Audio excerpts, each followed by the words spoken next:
Madrasi recipe idli ములగ పొడి. దానికి కావాల్సిన శనగబేడలు 1 కప్పు,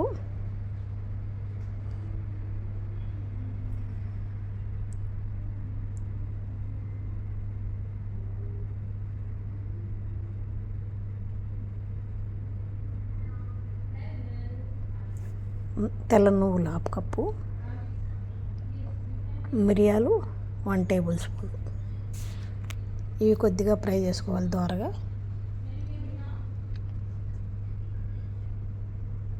కొంచెం పచ్చివాసన పోయినంత వరకు వేయించుకోవాలి. అన్నీ విడివిడిగా వేయించుకోవాలి. అన్నీ విడివిడిగా వేయించుకొని లాస్ట్లో అన్నీ మిక్స్ చేసి మళ్ళీ కొద్దిగా ఆయిల్ వేసి 2-3 నిమిషాలు ఫ్రై చేసుకోవాలి తెల్ల నువ్వులు. లేకపోతే అన్నీ ఒకతూరు వేసినామంటే కొన్ని ఎగుతాయి, కొన్ని మడిపోతాయి. ఇలా లేకుండా అన్నీ విడివిడిగా చేసుకోవాలి.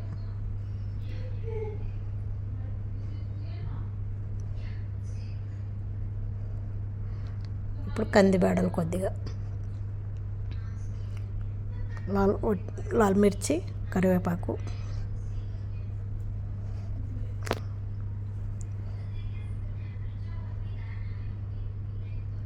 జీలకర్ర 1 టేబుల్ స్పూన్,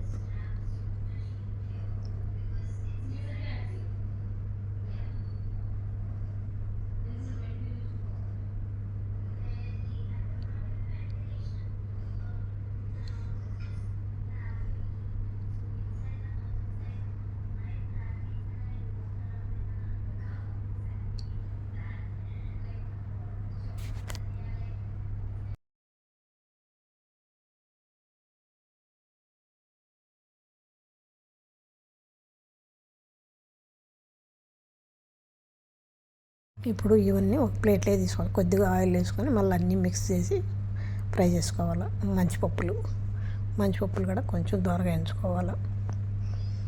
అన్నీ మిక్స్ చేసి కొంచెం ఆయిల్ వేసి దోరగా వేయించుకొని పక్కన పెట్టుకోవాలి.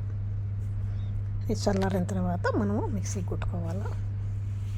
బాగా చల్లారిన తర్వాత మిక్సీ కుట్టుకోవాలి.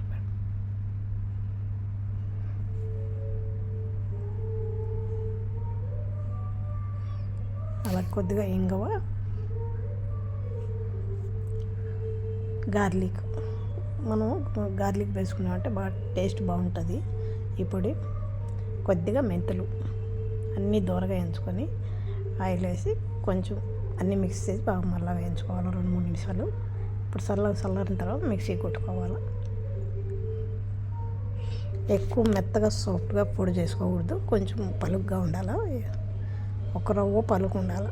ఇప్పుడు మనం ఫ్రై చేసుకున్న ఆవాలు కూడా అవి కూడా కొంచెం వేసుకొని మిక్స్ చేసుకోవాలి. ఇలా చేసుకున్నట్టే టేస్ట్ బాగుంటుంది, వాసన మంచి స్మెల్ వస్తుంది. ఇది మనం దోశ లేకైనా ఇడ్లీ లేకైనా కొంచెం ఆయిల్ వేసుకొని కానీ నెయ్యి కానీ కలుపుకొని తినచ్చు. చాలా టేస్ట్ బాగుంటుంది. దోశలో మనం పప్పుల పొడి వేసుకొని చల్లుకొని తింటాం కదా, అలాగనే ఇది పైన చల్లుకొని నెయ్యి వేసుకొని దోశ మీద కానీ చాలా టేస్ట్ బాగుంటుంది. ఒక 2-3 నెలలైనా స్టోర్ ఉంటుంది, ఫ్రిడ్జ్లో పెట్టుకోవచ్చు, లేకపోతే బయట పెట్టుకోవచ్చు.